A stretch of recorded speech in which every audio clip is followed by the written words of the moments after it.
Thank you very much, and thank you for being here as we take a very vital action to protect and defend American farmers and reduce prices for the American consumers. And we've done that in so many different fields, and this is a little bit of a different field, but we're bringing prices way down. We inherited a total mess from the Biden administration, the highest inflation in the country's history, and very, very high prices, and prices are coming down, and they're very, very far down on energy. Energy's come, in fact, we hit a very important number, sacred number. We had 3 states in the last 2 days, reported by our energy group, a group of very strong energy people, who said we hit $1.99 a gallon in 3 different states, and that's an amazing accomplishment because the gasoline prices are coming down. When gasoline comes down, everything, it's such a big category that when gasoline comes down, sort of everything sort of follows. But we inherited a mess. Affordability, but you can call it affordability or anything you want, but the Democrats caused the affordability problem, and we're the ones that are fixing it. So it's a very simple statement. They caused it, we're fixing it, and they have a tendency to just say this election's based on affordability, and nobody questions them, John. You know, nobody says, "Oh, well, what do you mean by that?" But they just say the word. They never say anything else because they caused the problem, but we're fixing the problem. And we're pleased to be joined today by many of the wonderful members of the farming community, as well as the Secretary of Agriculture, Brooke Rollins. Brooke, thank you. Thank you, sir. Treasury Secretary Scott Bessent. Thank you very much, Scott. Senator John Bozeman. Thank you, John. Good job. John Hoeven. Thank you, John. And Deb Fisher. Thank you very much. As well as Representative Austin Scott, who's been with us right from the beginning. Thank you, Austin. Good job. I'm delighted to announce this afternoon that the United States will be taking a small portion of the hundreds of billions of dollars we receive in tariffs. We are making a lot of money from countries that took advantage of us for years. They took advantage of us like nobody's ever seen. Our deficits are way down because of tariffs. I guess because of the election. Because without the election, you wouldn't have tariffs. You'd be sitting here losing your shirt. But we're taking in billions. We're really taking in trillions of dollars, if you think about it, Scott, because the real number is, you know, when you think of all the money being poured into the country for new auto plants and all of the other things, AI. So what we're doing is we're taking a relatively small portion of that, and we're going to be giving and providing it to the farmers in economic assistance. And we love our farmers, and as you know, the farmers like me because you know, based on voting trends, you could call it voting trends or anything else, but they're great people. They're the backbone of our country. So we're going to use that money to provide $12 billion in economic assistance to American farmers. $12 billion is a lot of money, Meryl. What do you think? Peanuts for you, though, right? Peanuts. She's a farmer of rice. This relief will provide much-needed certainty to farmers as they get this year's harvest to market and look ahead to next year's crops, and it'll help them continue their efforts to lower food prices for American families. And again, we inherited something that we inherited the worst inflation in the history of our country, and we're taking care of it. Farmers are an indispensable national asset, part of the backbone of America. I've always felt it so strongly. They're so important. Unfortunately, under sleepy Joe Biden, he's a sleepy guy, our farmers were crushed by the worst inflation in modern history and crippling restrictions on energy, water, and countless other necessities for farmers. And what they did to the farmer in terms of putting the brakes on was just absolutely unacceptable. In my first term, we had an agricultural trade surplus by a lot. We had a big surplus, meaning we were exporting American agricultural products all over the world, making a net profit, and in many cases a very substantial profit. He came in and ruined it. Biden turned that surplus into a gaping agricultural deficit that continues to this day, but we're knocking it down. It's starting to go very good. In fact, China, as you know, is buying a tremendous amount of soybeans, and the number, I spoke with President Xi recently, very recently, and I think he's going to do even more than he promised to do.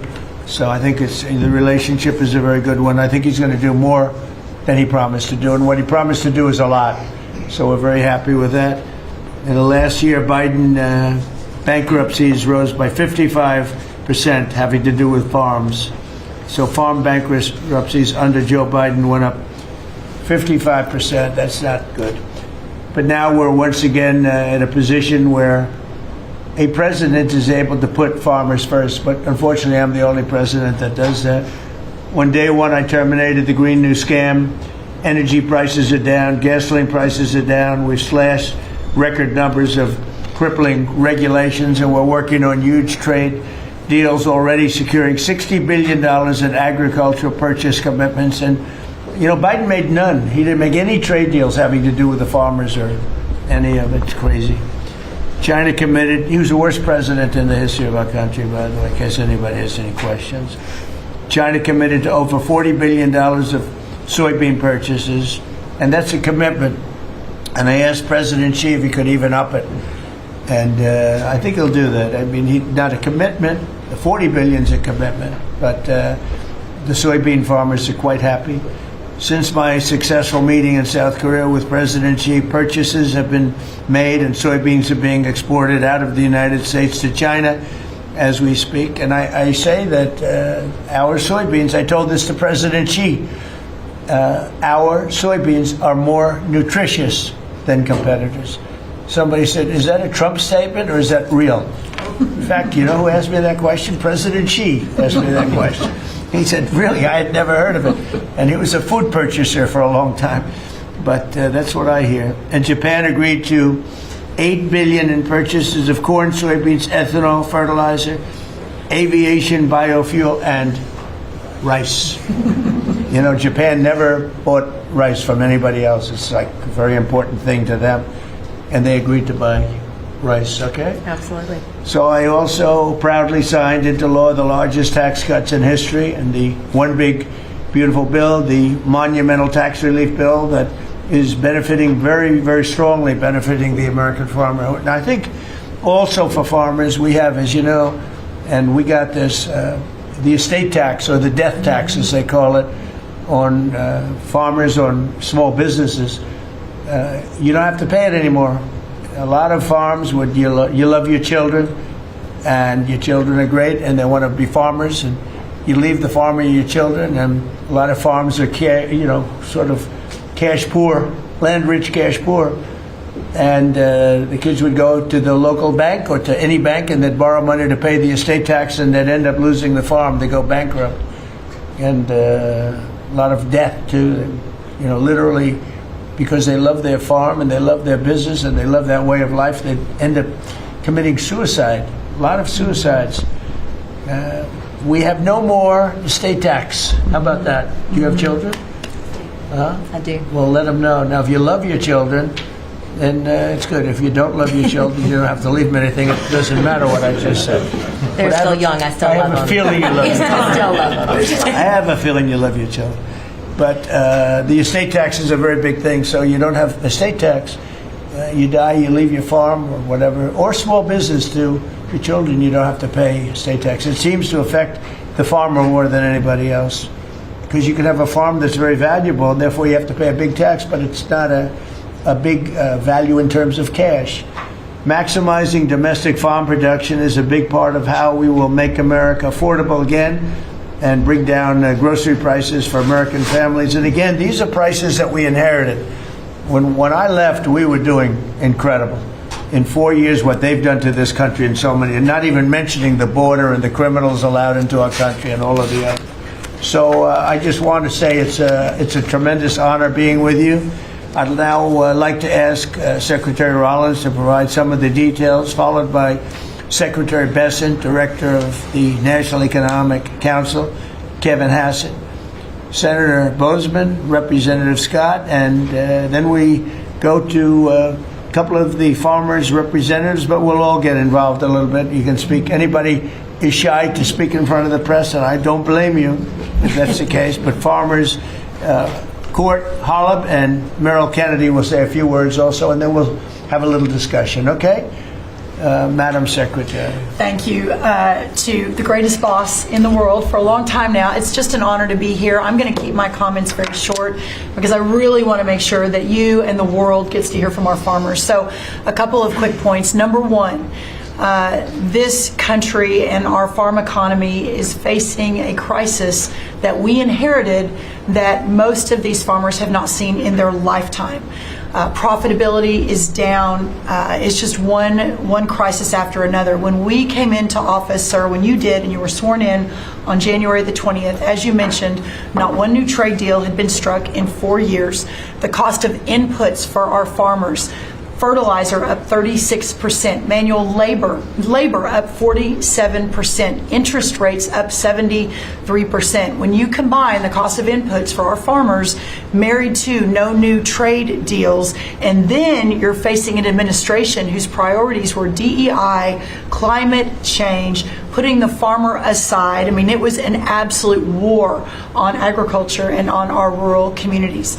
That all changed on January 20th. So as, sir, we are working, and you have been just so resolute. I mean, these are our people. Rural America is the fabric of our country. This is the way of life that preserves the American dream for the next 250 years as we celebrate the first 250 years. So we began to go to work immediately. What these elected officials sitting across from us did with the One Big Beautiful Bill, with a lot of help and direction from you, was the largest investment in rural America in any of our lifetimes. We will begin to see that effectuated next year in 2026.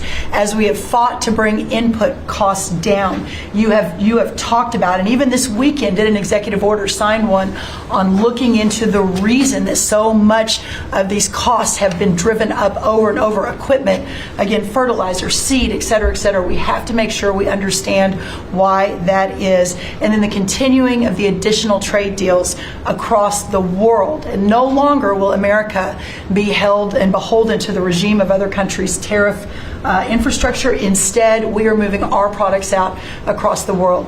Having said that, and we have been listening to the farmers for the last 10 months, 11 months, sir, that the bridge that is needed to get from the last administration and what basically happened under the last president and the last U.S. Department of Agriculture to this new golden age for farmers, where instead of farming for government checks, they can farm to feed their family and sell their products and pass it on to the next generation, that this bridge is absolutely necessary based on where we are right now. So as the president said, we are very pleased to announce that today we are going to be effectuating an $11 billion bridge payment to our farmers. The money will move by February 28th of 2026, but by the end of this month, so just in the next couple of weeks, every farmer that is able to apply for it will know exactly what that number looks like. So as you are going to your lender, as you are working to ensure and understanding what you can plant for next year, you will have that number in hand. And we will continue to talk to our farmers, continue to understand exactly what this looks like and what is necessary. The final thing I'll say is 12 billion. Well, we're holding $1 billion back. So today we are announcing $11 billion. We are holding $1 billion back just to ensure that we are covering. So today's announcement covers all of our row crops, but some specialty crops and others that we are still working with to best understand where they are in the farm economy and ensure that we're making every forward-moving position that we need to.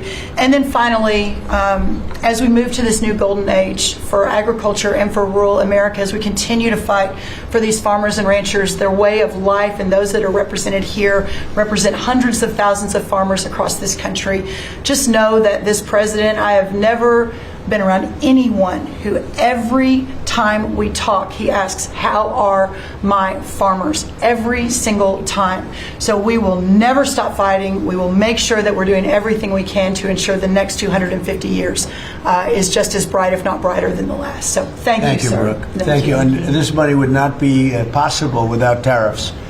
The tariffs are taking in, hundreds of billions of dollars, and we're giving some up to the farmers because they were mistreated by other countries for, I don't know, maybe right reasons, maybe wrong reasons. They weren't. They were trying to show us something, and it's really worked out really well. But because of the tariffs, this is possible. The other thing I'd like to add before going to Scott, and I think it's very important, we're going to also give the tractor companies, John Deere and all of the companies that make the equipment, we're going to take off a lot of the environmental restrictions that they have on machinery. It's ridiculous. I know because I buy a lot of that machinery for different things. We have a lot of big clubs with, hundreds, thousands of acres.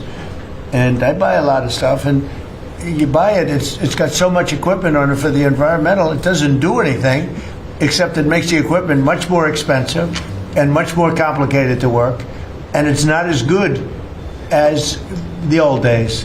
And we're going to take a lot of that nonsense off of the equipment, which is going to reduce, and we're going to do it, and we're going to say you're going to reduce the prices. We're not going to do it and they're not going to reduce. They're going to have to reduce their prices because farming equipment has gotten too expensive. And a lot of the reason is because they put these environmental excesses on the equipment, which don't do a damn thing except make it complicated, make it impractical. And you really have to be, in many cases, you need about 185 IQ to turn on a lawnmower now. So we're going to take that off, that crap off that they put on Biden mostly.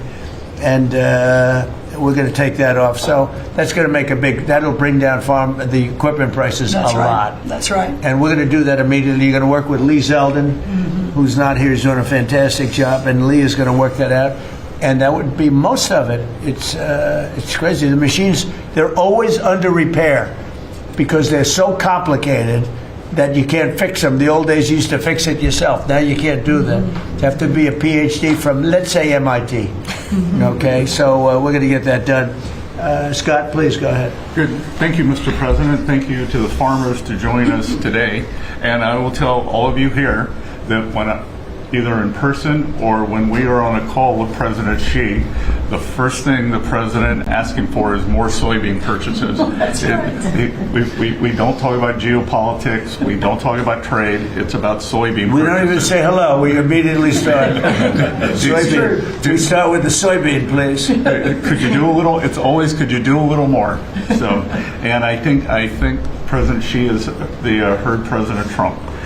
This group represents an American way of life that has fed our nation and its spirit for hundreds of years. You are the caretakers of the most productive agricultural country on earth.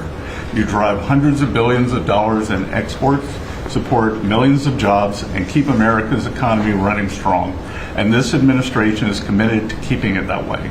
By putting farmers first, President Trump is ushering in a new golden age for agriculture.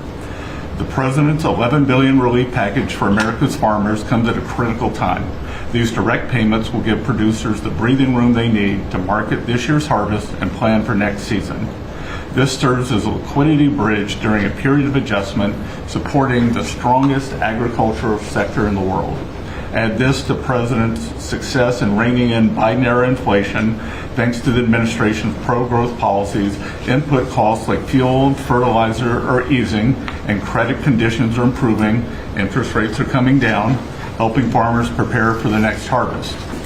President Trump scored a massive victory for America's farmers when he secured an arrangement with President Xi in Busan to reopen China's markets to U.S. agricultural exports, especially soybeans, sorghum, and other commodities.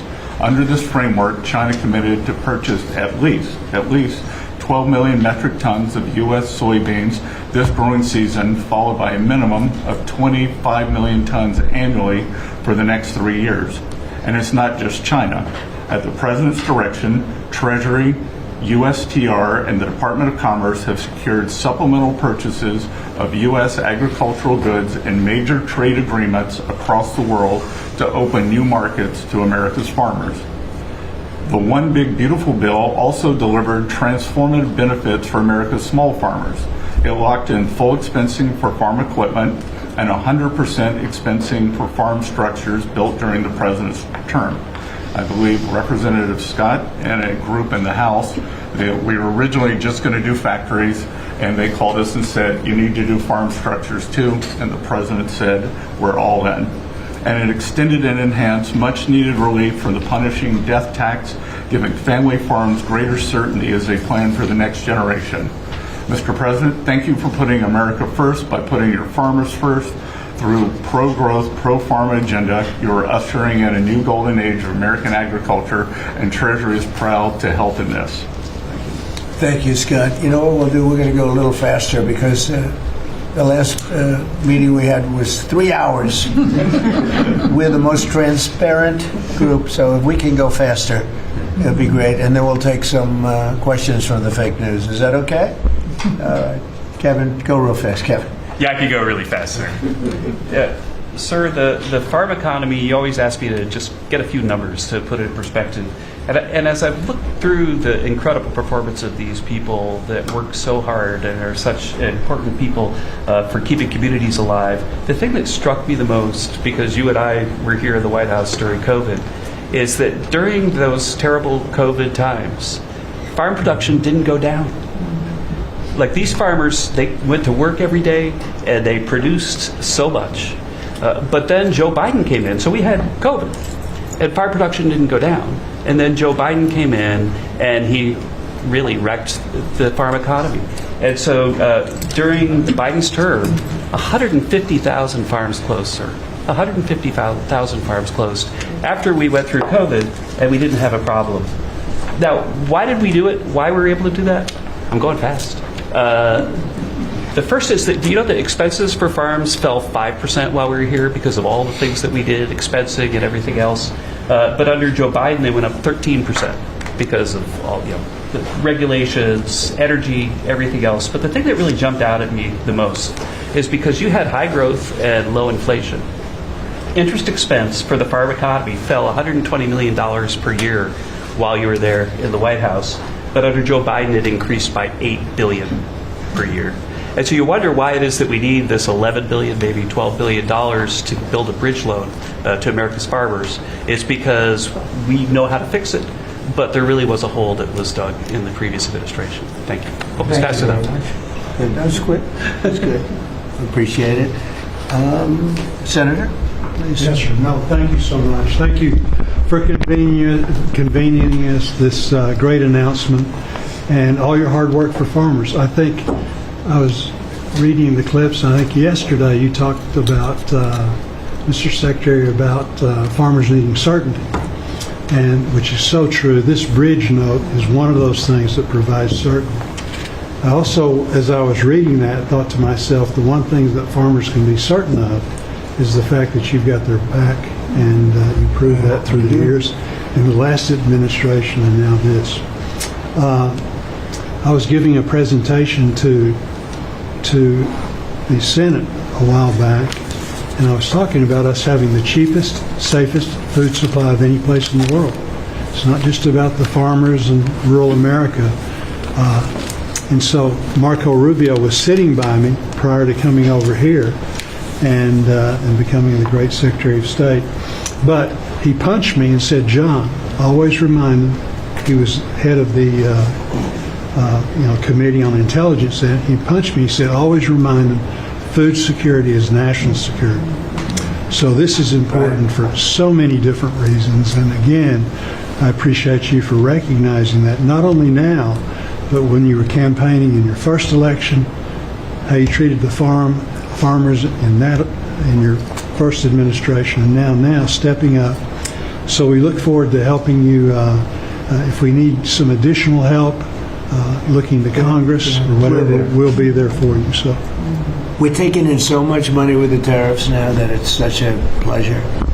Without it, we wouldn't be able to help you. We're making our country, we're the richest country in the world now.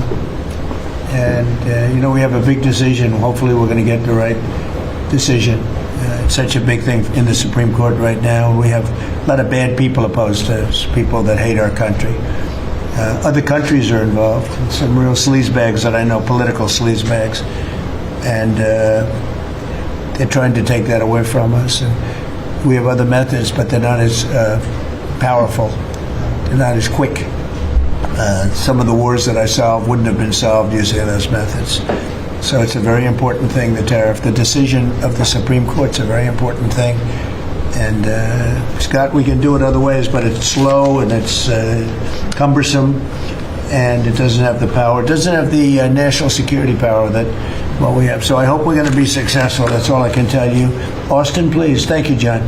First of all, President, thank you for the selection of Brooke Rollins as Secretary of Agriculture. That was a big first step. You want to keep her? Absolutely. Can I Absolutely. butt in and second that? She's not only her, but her staff does a tremendous job. I agree. And, remember eggs? Remember we came in and Absolutely. the people in the media, I'm going to be nice, people in the media were 3 days into offices here, right? They say egg prices are up like 90% more than that. And I said, I just got here. I didn't know about it. Anyway, she got those prices down to below what they were before. She's doing a great job. Now beef is starting to come down, and some other things are starting to come down. Again, we inherited these problems, but we're getting them down.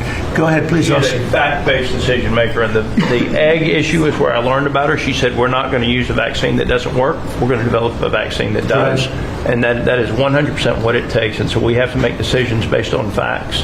And President Trump, the trade issues, I want to thank you for exposing what other countries are doing to us. Yep. I want to mention one specifically for the benefit of Kevin and Scott. I hope they're paying attention to it. But the European Union deforestation regulation, where they are imposing on our landowners rules that were established for Brazil, and now they're telling the American farmer what they can and can't do on their own land through this European Union deforestation regulation.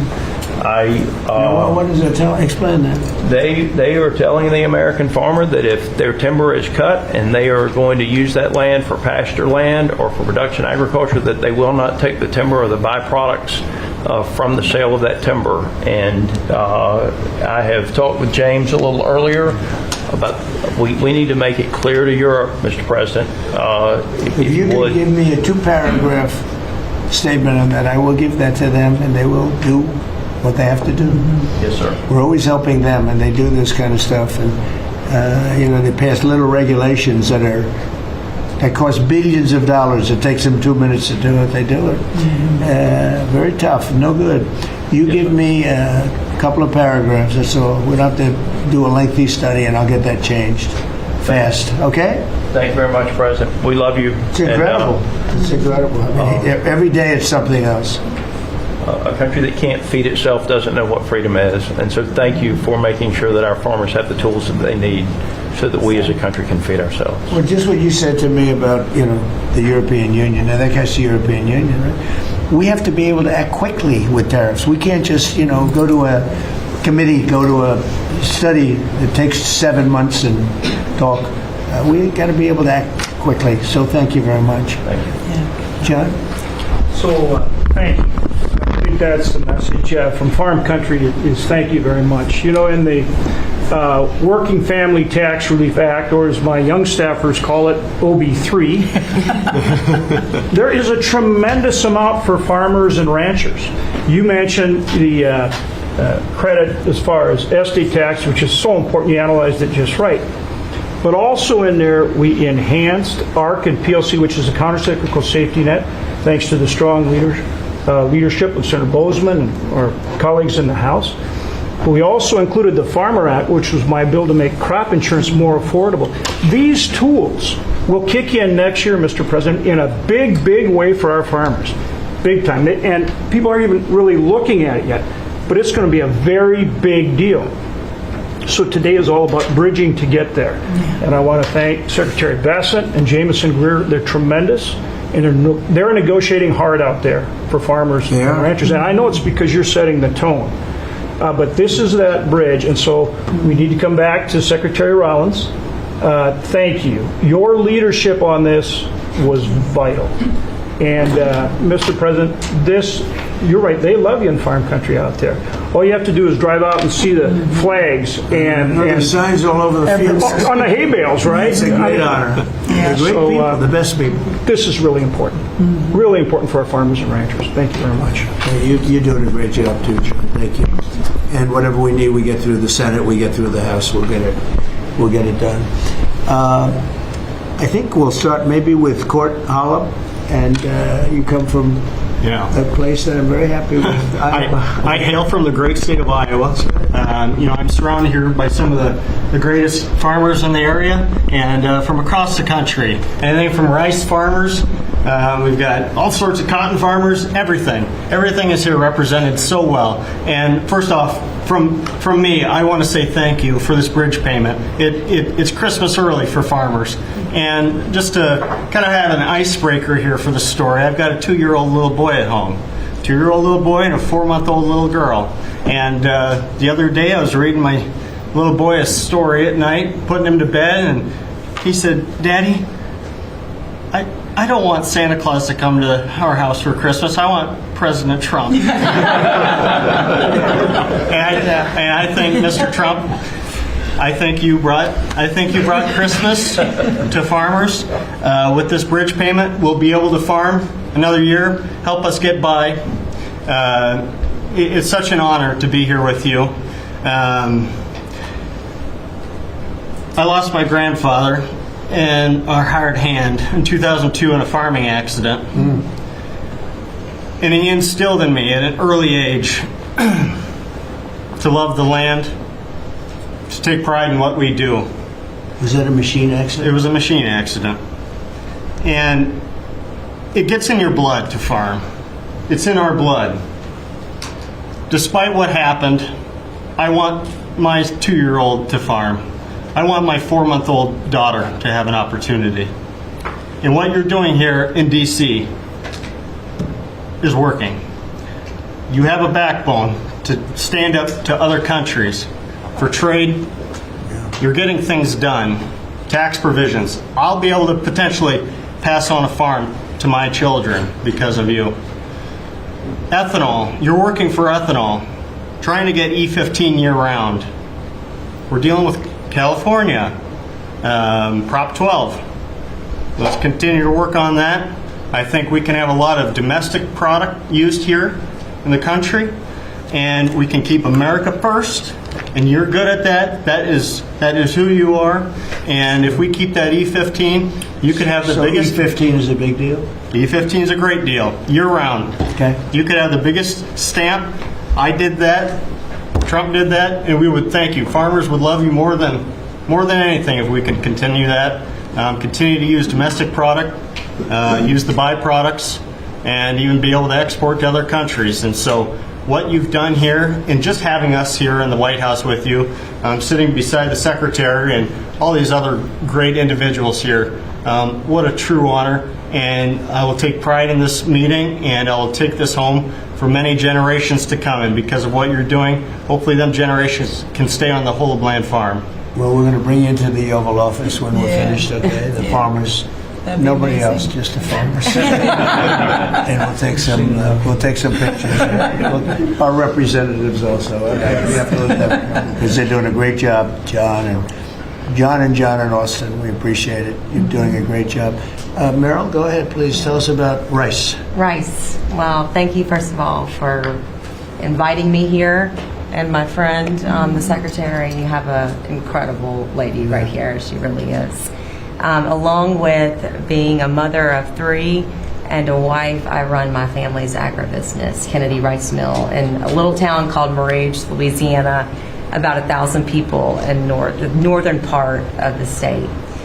We employ around 150 people taking rice from the field to a finished product, supplying some of the largest food companies that many of you would know here domestically, but also abroad. And my sisters and I, because there is 4 of us, right? I'm the youngest of 4 daughters, started our own rice brand a few years ago to just tell the story of American agriculture that hadn't really been told before. But I wish I was here under better terms. I'll tell you, I think the rice industry thanks you sincerely for what you have done for the California rice market and to Japan. It has been monumental for our industry. But us in the South are really struggling. I mean, this is not just a crisis. I would say it's almost a market dynamics that really are true anti-competitive nature, right? So it follows what you sent out this weekend And we do believe that countries are dumping rice into this country today. We've never seen imports this great. Which countries? India, Thailand, even China into Puerto Rico. Puerto Rico used to be one of the largest markets for U.S. rice. We haven't shipped rice into Puerto Rico in years. So this has been happening for years. This didn't start during your administration, but unfortunately, we're seeing it in a much bigger way now. The tariffs are working, but we need to double down because You want more? I mean, I well, understand. they're cheating, right? They're not. They're just Could I ask- subsidizing and then Scott, and then India. they- Tell me about India. Why is India allowed to do that? They have to pay tariffs. Do they have an exemption on rice? No, sir, we're still working on their trade deal, so we'll... Yeah, but they shouldn't be dumping. I mean, I heard that from others. So you can't do that. There's a WTO case against India Give me right the now. give me the countries if you could. Go ahead. India. Who else? So Mark it India, down. What'd you say? Yes, sir. India, Thailand, China into Puerto Rico, not into the continental U.S., but into Puerto Rico. Those are the main culprits. So Puerto Rico used to do a lot of business, and now you 100% Puerto Rico was U.S. based, all right. and So now easy to it's- settle. Okay. But there's others too, and I can get you a full list. Give as me well. a full list. Yeah. Of course, I can. All right. So. Go ahead, please. So truly, this is a national security issue. I think you put it just perfectly. And so I want for all of us in the room to know that rice is more than just a commodity. It's a currency in many of these And countries. you love rice, right? I love rice. Yes, I'm going to get you to love rice too. The next time you're not going to have a button for a Coke, you're going to have a button for a rice. But The farmers love what they do. yeah, That's true. Well, our farmers can feed this nation and many nations abroad, but we need fair trade, not free trade. And so we appreciate what you've done today. We appreciate what you did in the big, beautiful bill. I mean, my word, you really changed reference prices. And, we're hopeful that we can even move that further. I know that rice prices right now are the lowest they've been in over 40 years. So we're going to struggle. We're going to max out on our payments probably. So that's something that I know those in Congress can potentially help us with to change. But again, we appreciate everything you're doing. That's solved so quickly with tariffs to these countries that are illegally shipping. It's solved. Your problem is solved in one day. That's why we have to win the Supreme Court case. In one day, that problem's solved. It's so unfair. They go out of business. They put everyone out of business. That's what they did to our car industry. We lost more than 50% of our car industry because of that. We lost our chip industry. Went to Taiwan because of that. If you had a president that said, no, you can't do that, it's 100% or 200% tariff on chips if you make them outside of the United States, we would have never lost our chip industry. But we're going to have 40 or 50% of it back very shortly because they're all coming in now from Taiwan. They're building chip companies. But it's the same thing with rice. Thank you, darling, very much. Well, thank Really you. nice. Well, it'll be good. We'll Thank you. get it solved very quickly. We just need the countries. We just give us the names of the countries. Yeah. Tariffs They again. own the largest It solves the problem in 2 minutes. Yeah, they've bought the largest brands at retail too, right? So they have an incentive to subsidize their products so that they can keep it on the Yeah, shelf. who did that? The Indians own the two largest brands. All right, then we'll take care of it. It's Thank you. it's so easy. So, do you have any questions? Yes, President Trump. How about keeping it on farming? Your team answered all of my questions Votes. on farming, but I do Something, have yeah. Do you have a farm Mr. question? President, in the interest of affordability with this aid package, I assume that that's something you want consumers to see before midterms next year. How quickly will that affect prices at the grocery store? Well, I think the prices are going to be going down already. I mean, the prices are way down. We brought prices way down from what it was. We inherited high prices. We inherited the biggest inflation in the history of our country. That means prices going up. And we brought it down very substantially. Now inflation is essentially gone. We have it normalized, and it'll go down even a little bit further. You don't want it to be deflation either. You have to be careful. But we brought it way down. We had inflation that was the highest in the history of our country. They say 48 years, but I say the history. 48 years is pretty bad too, right? So we're solving those problems. We're bringing them way down. Yeah. Would you consider MAHA incentives for farmers that go by MAHA guidelines? Well, a lot of the farmers like those Baja guidelines, yeah. So, I mean, they do. We like Baja. How do you feel about Yeah, that? let me answer that. So this is another reason, I didn't mention it, but this is another reason I think that what we're moving into is a golden age for agriculture. As Secretary Kennedy and I, and across our cabinet with the President's leadership, focusing on making America healthy again, the undergirding foundational effort in that is our agriculture industry. It is our farmers and our ranchers. So as the new dietary guidelines come out in early January, where USDA alone spends $400 million a day on nutrition programs, that's a whole other SNAP, fraud, etc. But when you think about what a market mover that is, as we begin to move the market toward more locally produced, American-made, healthier products, closer to the schools, the hospitals, etc., you again begin to open up so much of the market for the great products produced by these farmers instead of ultra-processed foods out of a box. So there's a lot that's going to be coming on that as well. I'm really excited. I have a question. It's not related to farming, but if you'll entertain, I'm Kara from Lindell TV, Kara Cashnova, and I'm not fake news, just so you know. And everybody's talking about the pipe bomber over the weekend, the suspect that was taken into custody. I reported on Biden's kangaroo court for 4 years, and this is an important question to me. Everyone knows that J6 was a Fed direction to set you and your supporters up. So my question is, what's your gut instinct about the new pipe bomber suspect taken into custody? Does your instinct tell you that he acted alone? And also, Mr. President, how do you feel about the lead prosecutor on the pipe bomber case? Jocelyn Ballantine is the same prosecutor that allegedly asked the J6er to lie to frame you for J6 when you did nothing wrong. What are your thoughts? Well, thank you. I really appreciate that question. It's sort of a statement, and I appreciate it very much. Jocelyn is being looked at. They all have to be looked at. What they're doing is so bad. This was a whole Democrat hoax. The whole thing was a Democrat hoax, and it's all being looked at. I appreciate that. Mr. President, or is more expected? Is this the final aid package? It depends on where we go. China's buying a lot. Other countries are buying a lot. And, the interesting thing about the farm, they don't want aid. They want to just have a level playing field. No, please. I've seen that more with farmers than anybody else. Any other industry, right, Deb? Right. We've seen it more with farmers where I've had meetings like this, and primarily in the first term, and we did a great job. We turned it around. This is going to be the golden age. But the farmers don't want aid. They want to have a level playing field. Because if they have a level playing field, they'll do better than anybody else. They're better than anybody else. Our product is incredible. Our machinery is incredible, right? I mean, we do have the best machines. It's a very big statement I made, though. The environmental excess that we have put onto our tractors and all of our machinery. Do you all agree with that, by the way? Oh, yes. You don't know. It's got to go. It doesn't do anything except make the machines break all the time. Yeah.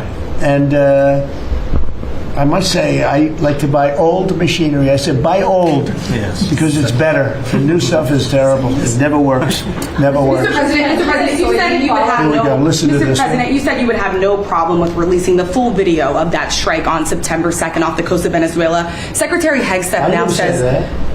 You said that. I didn't say that. This is ABC fake news. you said that you would have no problem releasing the full bit. Okay, well, Secretary Hegseth. No, whatever Hegseth wants to do is okay with me. He now says it's under review. Are you ordering the secretary to release that full video? Would you Whatever like to he see that decides there? is okay with me.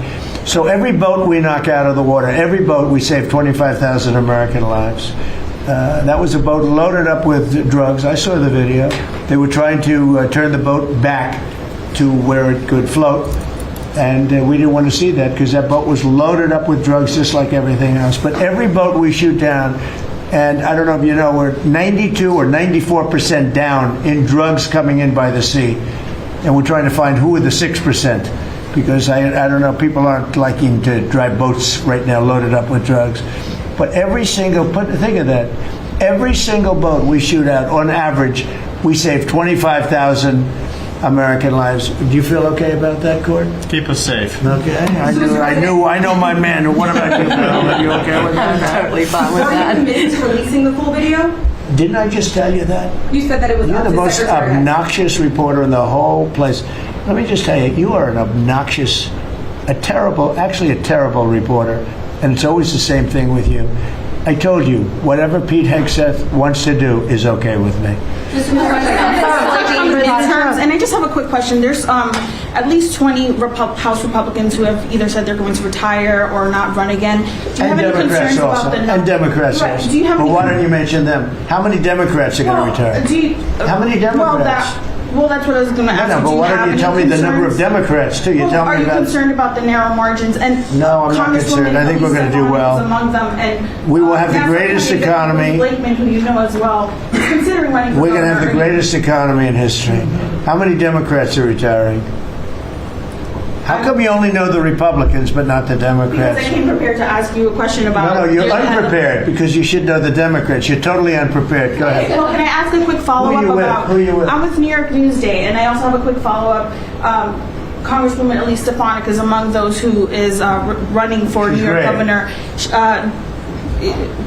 She's great. Bruce Blakeman, who you also know. He's is now also connect- great. Are you planning on making any Well, I'll endorsements think or about having it, any but choices? he's great and she's great. They're both great people. We have a lot of great people in the Republican Party. Go ahead. Can I get back to farming? Yeah.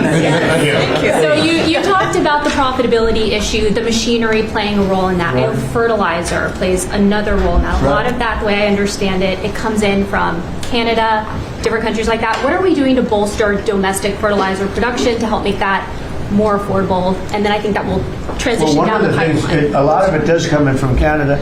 And so we'll end up putting very severe tariffs on that if we have to, because that's the way you want to bolster here. And we can do it here. We can all do that here. But I would say what you do, you put very severe tariffs on from coming into other countries. You'll be making your own fertilizer. Right? In fact, Secretary Burgum, this cabinet is so remarkable. Instead of just seeing each other every month, we're literally talking every day, multiples of times a day. But our Secretary of the Interior, I, and Secretary Besson and others, we have a whole plan in place, including the reshoring of fertilizer and the opportunity to do it in America. Having said that, we've also, per the President's guidance, issued a directive. These fertilizer companies, the seed companies, the equipment companies, all of the above, as our farmers have struggled year over year, the meat packing companies continue to make, a lot of money, hand over fist, a lot of foreign-owned companies. So that's why the President has been very unequivocal in saying we got to figure out why all these input costs are skyrocketing and all of our farmers are struggling, which we're going to do. So That is a great question. when and they very take important. like fertilizer out of the country, all of a sudden we don't do it anymore. And then they start charging and sending very high prices from other countries, whether it's Canada or somebody else. We're not going to let that happen. Yeah. Okay? On the quality of foreign produce, you spoke about soybeans and how the quality here in the United States obviously is a lot better. That's what I've heard. Yeah, is the default of this administration, because that's an issue I understand with root vegetables, citrus as well. Is the default of this administration that even if it's a little bit more expensive homegrown, you will choose homegrown over cheaper produce abroad? I like homegrown. Some things we can't grow because we don't have the heat. There are some things, little delicacies, or maybe not such delicacies, but they grow better in warmer climates, very warm climates, actually. But for the most part, I like homegrown. Mr. President, thank you. One on this announcement and then one on foreign policy, if I may. Are you open to tapping into tariff revenue again should farmers find they need additional relief to get to that level? Yeah. And if we're going to make the farmers so strong, and I'm not even talking about financially, because they just want to be able to produce what they can produce, and we're going to make them so strong that it will be indeed a golden age for farmers. And then on Russia and we had it going in the first administration, and then Biden came in and ruined everything. They had no idea what they would. They did. I mean, I think they hated the farmer. I love the farmer.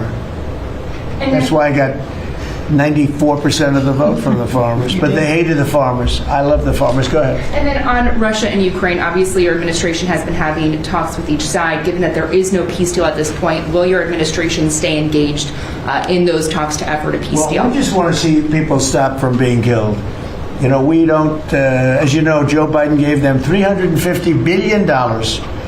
And I gave them nothing. I did give them javelins at the beginning and knocked out a hell of a lot of attacks. But and Obama gave sheets. Remember, Obama gave sheets and I gave javelins. But no, we have a great situation going over there, except for one problem. You got a lot of people dying, and I want to see that stop. So you have mostly Ukrainian soldiers and Russian soldiers.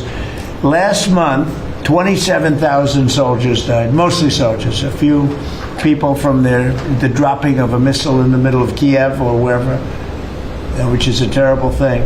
But mostly soldiers. 27,000 soldiers died last month. That's what I want to see stopped. We, as you know, we now sell equipment to NATO at full price, and NATO takes that equipment and probably gives it to Ukraine. I guess they could give it to others too, but for the most part, give it to Ukraine, and they're working with Ukraine in terms of distribution of equipment, missiles, etc. But we aren't spending money. What we are doing is spending time on a humane basis.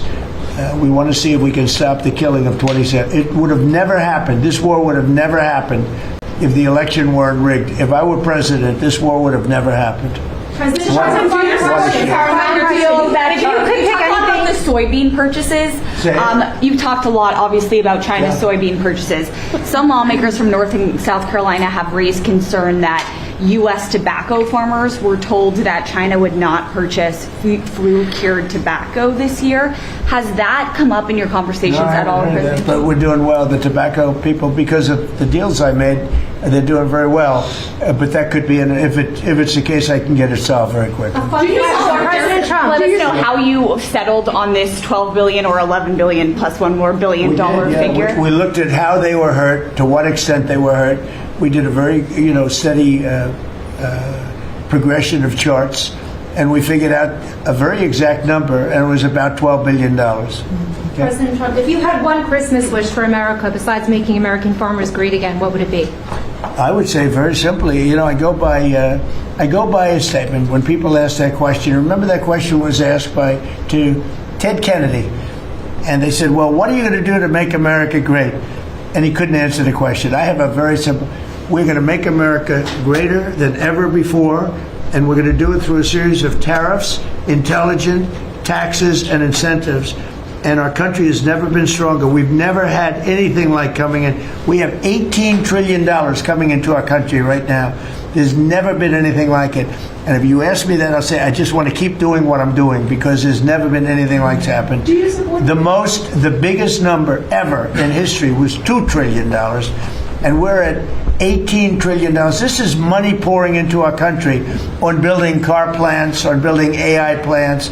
We just want to keep doing exactly what we're doing, because nothing like this has ever happened in the history of the world, not just our country. There's never been, Scott, would you say that's right? There's never been anything like the investments coming into America. So this is a record year. Record year. Do you support the Paramount deal, sir? On healthcare, Mr. President, 22 million Americans are expected to see their healthcare insurance premiums start to rise by the beginning of next year. You're talking about because Obamacare is so bad? Yes, well, sir, because the Obamacare subsidies are expiring. Are you going to do because Obamacare is so bad? What is the Republican plan? Are you going to let that happen on your watch? What I'm going to do is, if the Democrats go along with it, which they don't want to because they want to make the insurance companies very rich, okay?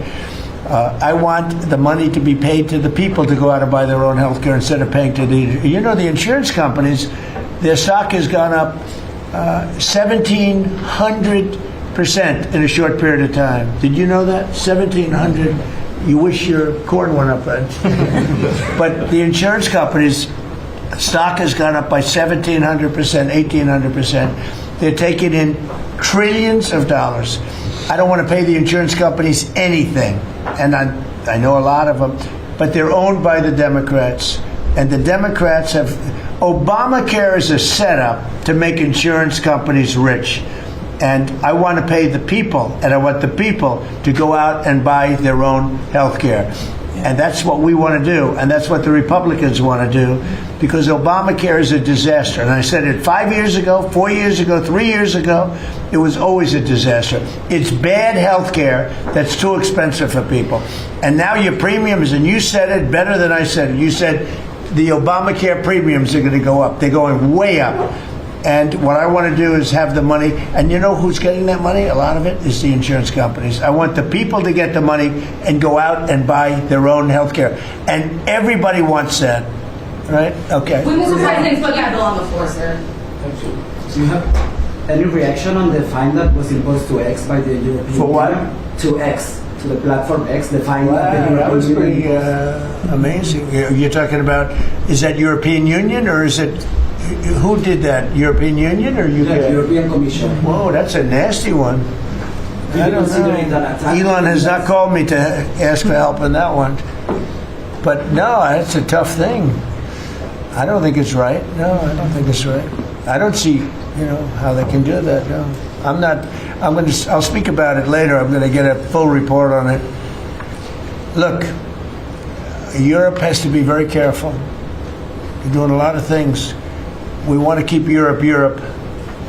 Europe is going in some bad directions. It's very bad for the people. We don't want Europe to change so much. They're going in some very bad directions. That was a big thing. You directed a review of the childhood vaccine schedule, possibly to match what is on par with peer nations in Europe. Would you support ending federal mandates and just making those recommendations for schools? You're going to have to say it again. As far as the vaccine Louder. As far as the vaccine schedule for children, would you support ending the federal mandates and making it optional for schools? Well, we're looking at a lot of things having to do with vaccines and with the different. I think we take like 88 different shots, all wrapped up in one big glass of stuff like that, and we're going to be reducing it very substantially.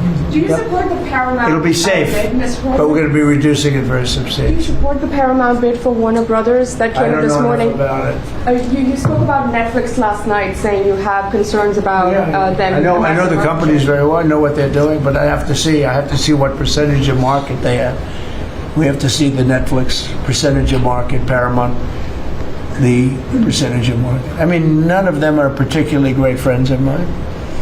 I want to do what's right. And so very important to do what's The right. Paramount deal was supported by Jared Kushner, Mr. President. Would that impact your decision? If Paramount is, no, I don't know. I've never spoken to him about it. He's really trying to work on Gaza. I think his primary thing is Gaza. If you're making house visits on Christmas Eve, as he suggested, does the beast need to be fitted with sleigh rails? You want to answer that question? Absolutely. We should put sleigh rails on the beast, yes. He is the support that? Go ahead. That Republican plan that you just talked about when it comes to health care, when do you expect Republicans to put that We're on? looking at it very strongly, and we're also going to the Democrats and asking them to do it. The Democrats want to make the insurance companies rich. They're all paid off by the insurance companies. A tremendous amount of the insurance company funding goes to Democrats. Why don't you ask that question of the Democrats? Because I would love to do it. I'd love all of the money to go to the people. They go to the people. I put that out 2 weeks ago. It became #1 viral. People love it. I want the money to go for healthcare, to go to the people and let the people buy their own healthcare through an account. They can buy their own healthcare. And everybody loves it, except for the Democrats. And you know why they don't? Because they're paid off by the insurance companies. Okay, what else? Yeah, Alina Habba says she's stepping down as U.S. Attorney for the District of New Jersey after the courts disqualified her. Do you have any comment on that? Well, she's not disqualified. You've got a blue slip thing that's horrible. It's a horrible thing. It makes it impossible to appoint a judge or a U.S. attorney. And it's a shame. And the Republicans should be ashamed of themselves that they allow this to go on. Because I can't appoint a U.S. attorney that's not a Democrat. Because they put a block on it. So if you appoint in Virginia or in New Jersey or in California a U.S. attorney or a judge, I mean, a judge situation is ridiculous. The only people that you can get by are Democrats because they will put a hold on it. If I put up George Washington and Abraham Lincoln to be U.S. attorney in New Jersey or to be U.S. attorney in Virginia, we have Democrat senators, they will not approve them. And this is a gentleman's agreement that's lasted for too long, and it doesn't make it, especially in light of what's going on today, it means you can't appoint a Republican U.S. attorney. And we don't play the same game with them, but they do. And I hope that somebody speaks to Senator Grassley about doing something about the blue slip, because I'm telling you, John, I put up great people, top people, highest education, the best lawyers to be like U.S. attorney, And both senators, it only takes one, but if they're Democrat senators, they say, we're not going to approve it. I had a couple of them say, why don't you appoint Democrats? All because Senator Grassley, with his blue slip stuff, will not let anybody go by. By the way, the Democrats have violated the blue slip provision on numerous occasions, but we don't do it. And what it means is, I guess I just have to keep appointing people for 3 months and then just appoint another one. And it's a very sad situation. We're losing a lot of great people. We have about 7 U.S. attorneys who are not going to be able to keep their jobs much longer because of the blue slip. Because I think I know why they did that, to protect their ass. Okay, that's why they did that. But it should be done away with. I want to be able to appoint the most highly educated, the most respected people. They can't keep their jobs because of the blue slips. Terrible. Okay, thank you very much, everybody. Thank you. The farmers, let's come into the Oval Office. All right, Deb, come on. We're going to go into the Oval Office.